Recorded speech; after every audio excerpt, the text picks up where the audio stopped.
veremos o que o livro do Apocalipse, especialmente na passagem que pertence ao dragão vermelho, uma criatura monstruosa com 7 cabeças e 10 chifres que é pensado para ser Satanás. É nesse vídeo de hoje que vamos responder a uma pergunta interessante e enganosamente complicada. Pergunta essa: por que Satanás tem 7 cabeças e 10 chifres? Bom, você está vendo que esse vídeo promete, então já vai deixando aquele like maroto para ajudar o canal, e bora lá! O livro do Apocalipse é o último livro da Bíblia. É uma obra apocalíptica e altamente simbólica que descreve uma visão recebida pelo apóstolo João, revelando mensagens divinas sobre o futuro, o julgamento final e o triunfo do bem sobre o mal. Fala de batalhas cósmicas, o retorno de Jesus Cristo, o estabelecimento de um novo céu e terra, e a vitória final do reino de Deus. Mais pertinente a este vídeo é a passagem do livro do Apocalipse que descreve Satanás como um dragão vermelho e detalha a batalha no céu. Nela, Satanás e seus anjos lutam contra os anjos que permanecem fiéis a Deus. A batalha é pontuada pela derrota de Satanás e a expulsão dele, e com a dos anjos que ele desviou do céu. Começaremos com esta passagem, e depois passaremos o restante do vídeo examinando o que é a escatologia e seus vários ramos para você entender bem a história sobre a aparência monstruosa de Satanás. Aqui está a passagem. Então outro sinal apareceu no céu, um enorme dragão vermelho com 7 cabeças, e 10 chifres e 7 coroas em suas cabeças. Sua cauda varreu 1/3 das estrelas do céu, e as jogou na terra. O dragão parou diante da mulher que estava para dar à luz, e que também estava muito a fim de devorar seu filho no momento em que ele nasceu. Ela deu à luz um filho, um menino, que regerá todas as nações com mão de ferro. E seu filho foi arrebatado para Deus e para o seu trono. A mulher fugiu para o deserto, para um lugar preparado por Deus para ela, onde ela poderia ser cuidada por 1260 dias. Então a guerra estourou no céu. Miguel e seus anjos lutaram contra o dragão, e o dragão e seus anjos lutaram e tentaram voltar. Mas ele não era forte o suficiente, e eles perderam seu lugar no céu. O grande dragão foi derrubado, aquela antiga serpente chamada Diabo, ou Satanás, que lidera o mundo inteiro desviado. Ele foi lançado à terra, e seus anjos junto com ele. A escatologia é um ramo da teologia que explora o destino final dos indivíduos, da humanidade e universo, conforme retratado em doutrinas e textos religiosos. O termo vem das palavras gregas echatos, que significa último, e logos, que significa palavra, razão, discurso ou princípio. Ele se concentra nos fenômenos do fim dos tempos, como morte, julgamento, céu, inferno, e o final destino da alma e da humanidade. A narrativa escatológica varia amplamente entre as diferentes religiões. No cristianismo, por exemplo, a escatologia inclui crenças sobre a segunda vinda de Cristo, a ressurreição dos mortos, o juízo final e o estabelecimento do reino de Deus. Existem várias abordagens interpretativas para a escatologia cristã, incluindo preterismo, historicismo, futurismo e idealismo, cada um com uma compreensão diferente do momento e a natureza desses eventos. O preterismo é uma maneira de interpretar as profecias da Bíblia. Centra-se na crença de que muitas das profecias encontradas no Novo Testamento já foram cumpridos no passado, especialmente aqueles associados a eventos que foram contemporâneos aos autores. Existem duas formas principais de preterismo: preterismo completo e preterismo parcial. Os preteristas completos acreditam que todas as profecias bíblicas foram cumpridas em 70 depois de Cristo, principalmente com a queda de Jerusalém. Nesta perspectiva, não há profecias remanescentes aguardando cumprimento futuro, mesmo aqueles pertencentes à segunda vinda de Jesus Cristo. Por outro lado, enquanto os preteristas parciais concordam que muitas profecias encontraram cumprimento no passado, eles divergem ao afirmar que profecias significativas, como a segunda vinda de Cristo e o juízo final, ainda não se cumpriram. A abordagem preterista da interpretação bíblica enfatiza a importância da audiência original e seu contexto histórico. Isso significa que, ao ler as profecias, os preteristas tentam entendê-las da maneira que a audiência inicial, ou seja, pessoas que viviam no primeiro século depois de Cristo, os teria entendido. Os preteristas costumam traçar paralelos entre o livro do Apocalipse e o contexto histórico do Império Romano durante o primeiro século depois de Cristo. Eles sugerem que muitos dos símbolos e eventos no livro do Apocalipse correlacionam com as circunstâncias, conflitos e figuras daquela época. Por exemplo, a besta mencionada no Apocalipse é frequentemente interpretada pelos preteristas como um símbolo da representação dos imperadores romanos, ou do próprio Império Romano, que era o poder dominante durante o tempo em que o livro do Apocalipse foi escrito. Essa interpretação reforça a crença de que os cenários apocalípticos, descritos em Apocalipse, foram reflexos das lutas que os primeiros cristãos enfrentaram sob o domínio romano, como se opõe a prognósticos de eventos globais que ocorreriam em um futuro distante. Espiando através das lentes preteristas, as 7 cabeças de Satanás, aqui concebida como uma cabeça vermelha, ou até mesmo o dragão, são geralmente interpretados como as 7 colinas de Roma, que era um identificador comum para a cidade no mundo antigo. Roma era conhecida como a cidade das 7 colinas, e essa alusão poderia ter sido facilmente entendido por um leitor do primeiro século. Os 10 chifres de Satanás são vistos como símbolos de poder. Na simbologia da Bíblia, os chifres frequentemente representam reinos, ou reis devido à associação com força e poder no mundo natural, onde os animais usam seus chifres para defesa e domínio. O número 10, na numerologia bíblica, muitas vezes simboliza completude ou inteireza. Neste contexto, os 10 chifres podem ser interpretados como simbolizando a totalidade do Império Romano.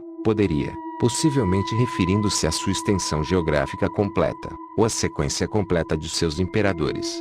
O historicismo é uma abordagem interpretativa das profecias bíblicas, que postula seu gradual cumprimento ao longo dos eventos históricos. Ele vê as profecias bíblicas, especialmente nos livros de Daniel e Apocalipse, como descrevendo um panorama da história mundial, abrangendo desde o tempo em que as profecias foram escritas, até caminho para o fim do mundo e o julgamento final. Os vários símbolos e imagens encontrados nessas profecias são interpretados como representantes de eventos, figuras e períodos históricos reais. Por exemplo, uma das bestas bíblicas pode simbolizar um determinado reino ou império em história.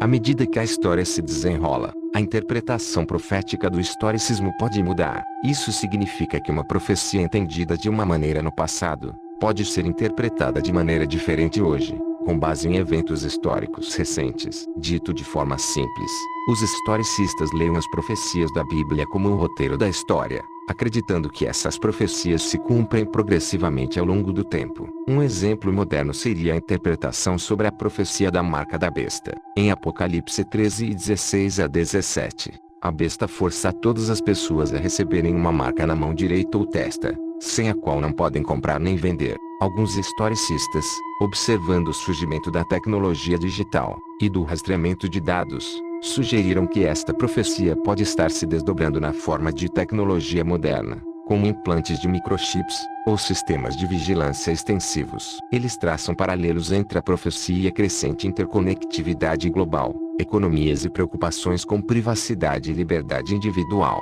Na visão historicista, as 7 cabeças da forma do dragão vermelho de Satanás são comumente entendidas para representar 7 impérios mundiais e sucessivos que perseguiram o povo de Deus ao longo da história. Com os 7 impérios, muitas vezes sendo sequenciados como Egito, Assíria, Babilônia, Pérsia, Grécia, Roma e um futuro império final. Quanto aos 10 chifres, que os historicistas frequentemente interpretam como 10 subdivisões do império, após sua queda, estes são geralmente entendidos como referindo-se a várias tribos germânicas e outros grupos que estabeleceram seus próprios reinos nos territórios do antigo Império Romano Ocidental.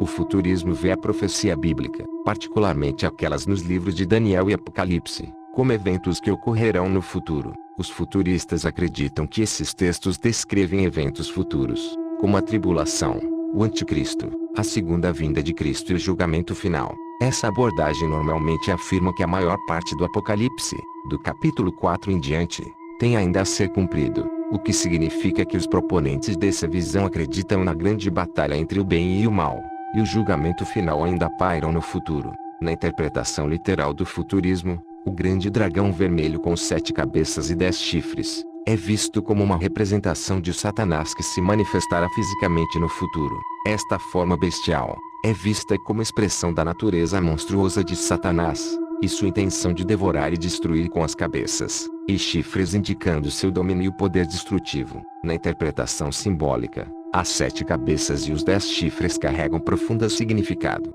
As 7 cabeças são frequentemente vistas como emblemáticas de 7 futuros reis ou reinos. Esse entendimento vem de Apocalipse 17 verso 9 ao 10, que se refere a 7 colinas e 7 reis.